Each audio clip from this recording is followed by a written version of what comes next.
Right now ঢাকায় চলচ্চিত্রের দর্শক একজন তারকা হলেন পূজা চেরি। মোরওভার এই তারকা তার কেরিয়ারে বেশ কিছু চলচ্চিত্রে অভিনয় করেছেন। সেখানে অবশ্য তার অভিনয় তার অনুরাগীদের কাছে ভালো লেগেছে, যার জন্য অবশ্য অল্প সময়ে দর্শকদের মাঝে দর্শকপ্রিয়তা অর্জন করেন। মোরওভার এই তারকাকে সর্বদাই সোশ্যাল মিডিয়ায় দেখা যায়। সেখানে অবশ্য এই নায়িকা তার প্রতিদিনের আপডেট শেয়ার করেন, যদিও মাঝে মাঝে লাস্যমী রূপে ধরা দেয় এই নায়িকা। ঠিক এই জন্য অবশ্য সমালোচনার শিকার হয় সোশ্যাল মিডিয়ায়। যাই হোক, সে সকল সমালোচনাকে এই তারকা সেভাবে গ্রহণ করে না। মোরওভার এই জন্য এই তারকা তার ইচ্ছা মতো ছবি সোশ্যাল মিডিয়ায় শেয়ার করেন, যার জন্য বর্তমানে এই তারকা তার সোশ্যাল মিডিয়া হ্যান্ডেলে বেশ কিছু ছবি আপলোড করেছে। মূলত তার প্রকাশ করা ছবিতে তাকে দেখা যায় লাল কালারের গাউন পরে ক্যামেরার সামনে ধরা দিতে। যদিও খোলামেলা চুল হালকা মেকআপে তাকে দেখতে অনেকটা সুন্দরী লাগে।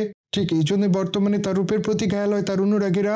মোরওভার তার প্রকাশ করা ছবির কমেন্ট বক্সে অনেকে তাকে সুন্দরী বলে দাবি করে, কিন্তু আবার অনেকে তাকে মাইলা বলে উল্লেখ করে। যদিও আবার অনেকে তাকে লালপরি বলে উল্লেখ করেন, কিন্তু আবার অনেকে তাকে প্রিটি গার্ল লিখেছে। মোরওভার অনেকে আবার তাকে আগুনের ইমোজি দেয়।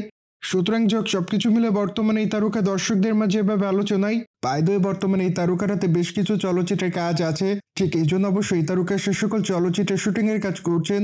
মূলত আগামীতে এই তারকাকে নাকফুল চলচ্চিত্রে দেখা যাবে। সেখানে অবশ্য তার বিপরীতে আদর আজাদ অভিনয় করেছেন প্রথমবারের মতো। মূলত তাদের অভিনীত এই চলচ্চিত্রটির জন্য তাদের অনুরাগের অপেক্ষায় রয়েছে। সুতরাং জেনে তো নিলেন কি কারণে বর্তমানে পূজা চেরি দর্শকদের মাঝে নজরে এসেছে। মোরওভার এই বিষয়টি নিয়ে কোনো মতামত থাকে কমেন্ট বক্সে জানাতে ভুলবেন না। চ্যানেলটিকে সাবস্ক্রাইব করে আমাদের সাথেই থাকুন আপকামিং আপডেট জানার জন্য।